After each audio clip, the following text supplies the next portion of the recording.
Hello, everyone, and welcome back to another episode of the Still That Girl series. I am your host, Dory Martin.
In our previous episode, you heard from a young lady who grew up in church and who is now dating with purpose.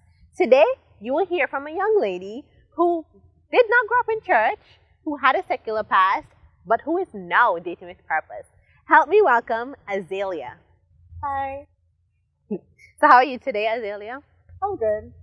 And for many of you who may not know, we kind of go way back all the way to preschool. So daycare. I stand corrected. Okay, so before we dive right into the interview portion, we're going to start with an icebreaker. You're going to take a question from the jar, hand it to me, and I'm going to read it to you.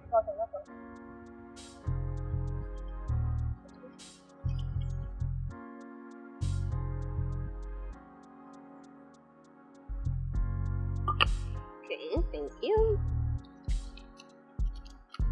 Okay, so it reads, if you had a time machine, would you go back in time or into the future? I would go back in time to last year when I was in Paris.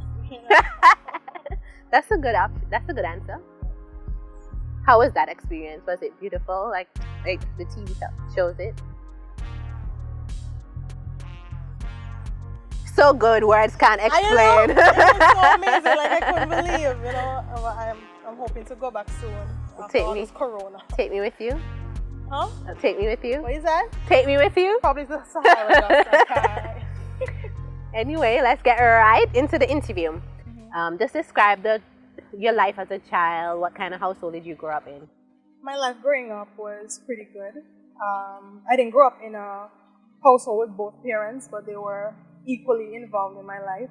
I didn't grow up in a household with Christians, but I went to church with my mom at a young age, but I was never drawn to participate in church. Okay, so at what age did you make that step of faith? Did you come to Christ? There was one time in grade 5, I made the decision to become a Christian, but that was short-lived. But when I really became a Christian was at the age of 17, and I've been a Christian ever since. So what led you to make this decision, I should say?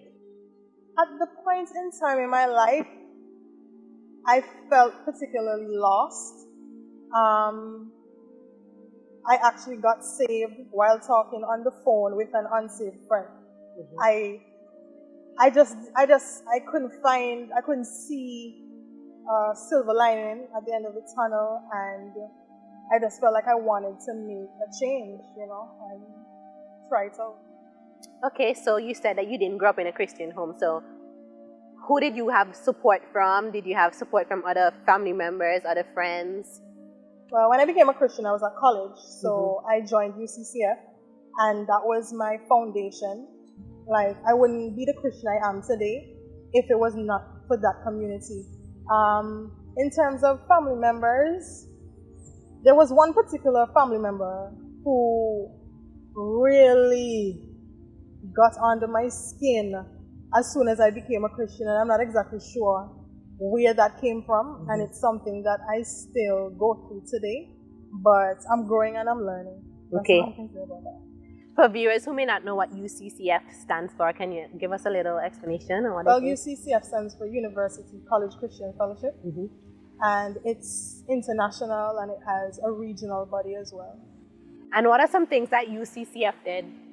So UCCF, the main motto is to know Christ and to make Him known. So we would have evangelism, outreaches on the campus. We met every Tuesday and Thursday. You know, we invited the entire campus because it wasn't only geared towards Christians, because it's geared towards Christians for us to know Christ for ourselves, but we also have to make Him known. So it was open for anyone to come. They had a worship team. We had Bible studies. There was a dance ministry. I actually became the dance leader for 2 years here in Antigua and as well in Barbados. Because, as I said, UCCF is regional, international. So when I went to Barbados to study at UE, they had a UCCF there and I joined. And I ended up being the dance leader there as well. Okay, awesome. So I know you said you got saved at age 17. Can you describe your life prior to getting saved? My life prior to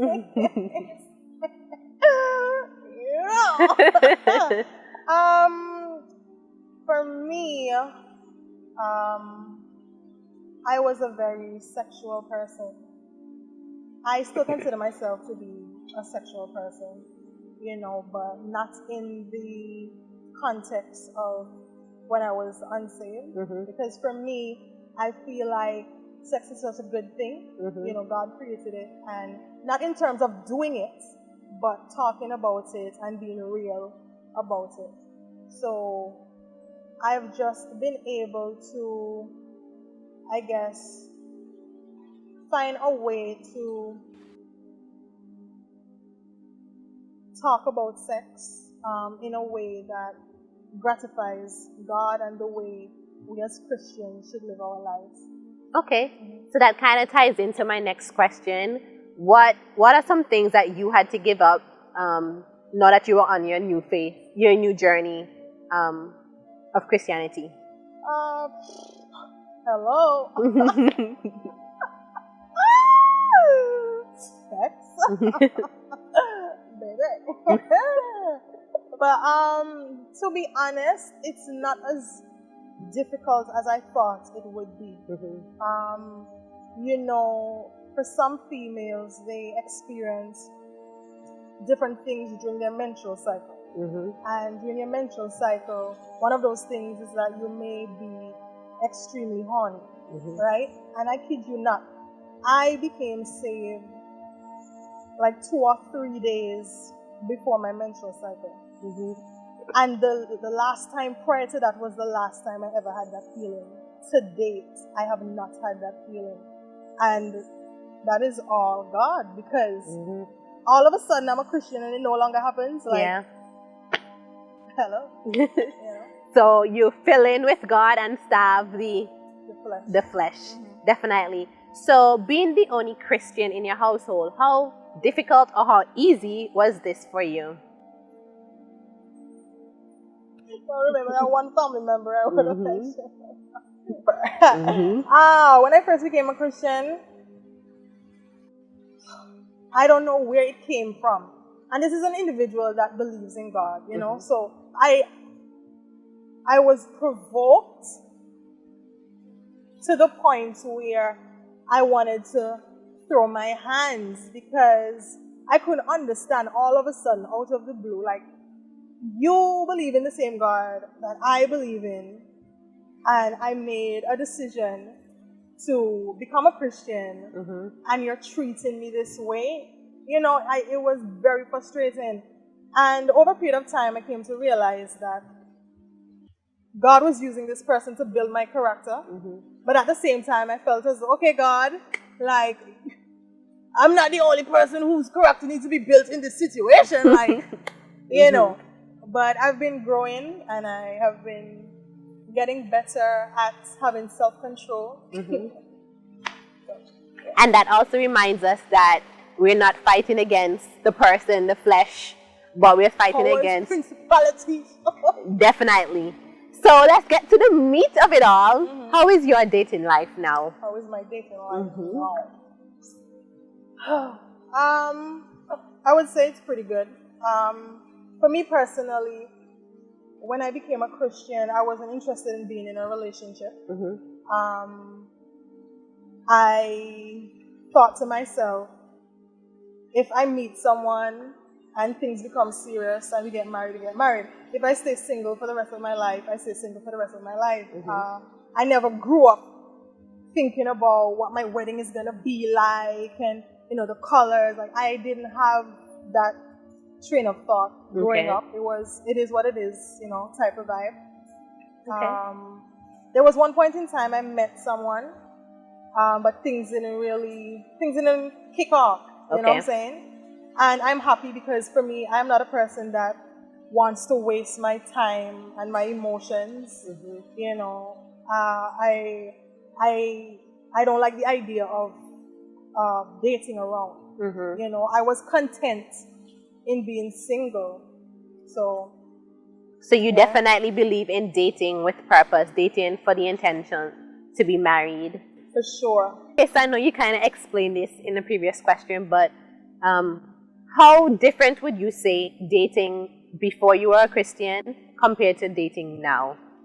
What are some differences that you would say? Obviously, with the exception of sex, what else? What are other differences that you've seen or noticed? Back then, I was pretty young. I didn't know myself that much.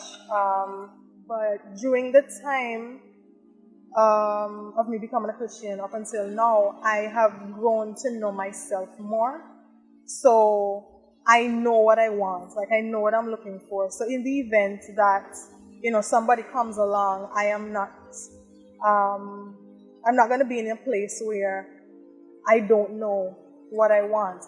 I know myself. I know what I'm looking for. And if you don't have it, that's it. Next! Go. So starting with the most important to you, what are some qualities or traits that you would say you're looking for in a partner? I want somebody that's, guess what? A Christian. Obviously. Tall? No, I want somebody that's selfless. Okay, selfless. Okay. Like hands down. I want somebody that's selfless. For me, when I think of somebody that's selfless, they are a servant. They are submissive. They are thoughtful. Be careful how you use those words. They are thoughtful, but they have to be submissive to somebody first before. Baby. So yeah, they're caring. They're thoughtful. I remember seeing this scenario somewhere of a man who's married. He has kids, and he came home. He was hungry, and he wanted to get down with his wife. But guess what? His wife was in the process of making dinner and helping the kids with their homework simultaneously. All he wants is food, physical food, and another type of food. And he wasn't helping his wife. And for me, if he was a servant, if he was submissive, if he was thoughtful, if he was caring, he would have stepped in and be like, babe, you want me to help you cook and you help the kids with their homework, or you want me to, help them with the homework and you continue to cook? And I'm just like, if he stepped in and helped her out, one, she has less work to do, so she'll have more energy, for later on, and he will get his food quicker. You understand? It's like a teamwork. So for me, both individuals have to be servants and submissive to each other. That's just how I see it. So yeah, number one thing, he has to be selfless. Okay, so I know you mentioned that you're very content in your singleness right now and you're not really dating around or looking, but I'm sure that there are guys who are interested and who have approached you. So what do you do in those circumstances? Well, recently, someone would have shown interest, and it just so happens that I was looking at him too, you know. Okay. Well, you know, he stepped up to the plate, and I'm in the process of getting to know him. Oh, that's awesome. You know, I think that if we cannot form a strong friendship, then we can't really move forward in anything serious or be. And I think us being transparent with each other in becoming friends would be that foundation that would, you know, set things off. So, Azaelia, what advice would you give to persons who may not have a strong support system? They go to church, but they are not young adults or other people their age who can help them. What advice would you give them? I feel like that's so ticklish. It depends on who the person is, because if the person is shy, it may be difficult for them to open up to people, and then the last thing you would want is for them to open up to someone who doesn't have good intentions. But I would hope that if that individual has a particular talent, or there's something that they would like to do in church, they could probably speak to one of the leaders. But that's so difficult, because for me personally, I went to a church that basically didn't have much presence around my age group. And as I would have mentioned before, my foundation in Christ came from outside the church, the UCCF group. So hopefully they can be plugged into some sort of group that has young people who are open and honest and transparent about their lifestyle, and they can be surrounded with individuals who can give them a solid foundation in their walk with Christ. Definitely. And you can always network, branch out, meet new people. You never know who you may meet. Okay, and so the last question before we wrap up, what advice would you give to persons who want to become a Christian but they're having a hard time letting go of their secular lifestyle? I think my story is unique because I became a Christian at home. There was no altar call. I wasn't at church. And it was with an unsafe friend. I made up in my mind that that's something that I wanted to do. So I think you have to be at a place where you actually want to do it and trust that God can give you the help that you need to go through it. Because I feel like a lot of people, they don't really know or understand the power that God has and how He can help you, you know, with your life. For me, I grew up, I became a big woman very early. And there are a lot of things that I was involved in the world. Like, I would dance on carnival stage. And then, you know, there's my sexual past. And the thing about it is, when you become a Christian, God can help you. For me personally, He has helped me. There are a lot of things I would have struggled in the past. I don't struggle with them anymore. It's a no-brainer. Like, I don't have to worry about those things because my mind is fixed and focused on Him, and I also have a good foundation in Christ. Another thing too is that with me dancing in the past at secular events, I still have that gift of being a dancer, and God has used my gift for His glory, for His kingdom. I've never said this out loud before, but I actually have a dance ministry called Highlighters now. You know, I am using my gift for God. I am pursuing my purpose, and I just hope that a lot of people would realize that in this world that we live in, Christ is the answer, and you shouldn't be fearful of what people would think or what people would say, because at the end of the day, what they think or what they say about you, you know, it doesn't hold any water. It doesn't matter really and truly. At the end of the day, it should be about what Christ thinks and says about you. All right, that is awesome, Azaelia. And I want to just say that no matter what we've done, a lot of people think that we have a bad past and we're not able to live a good, godly life, that God would not accept us as we are. But you are living proof that no matter what you've done and how bad your past is, you're still worthy, you're still good in God's eyes. So I want to thank you so much for being here. And if you liked this episode, please like, share, and subscribe. And if you feel led, leave a comment in the comment section. And always remember that you are still that girl. Do you have an inspirational story to share? Would you like to be featured on our next episode? If so, please contact us using the information displayed on the screen. If you'd prefer to tell your personal story anonymously, please complete the form by clicking the link provided in our bio.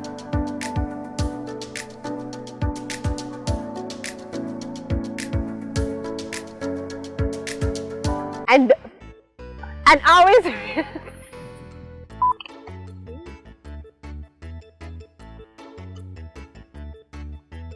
Lisa, I told you to get rid of this one.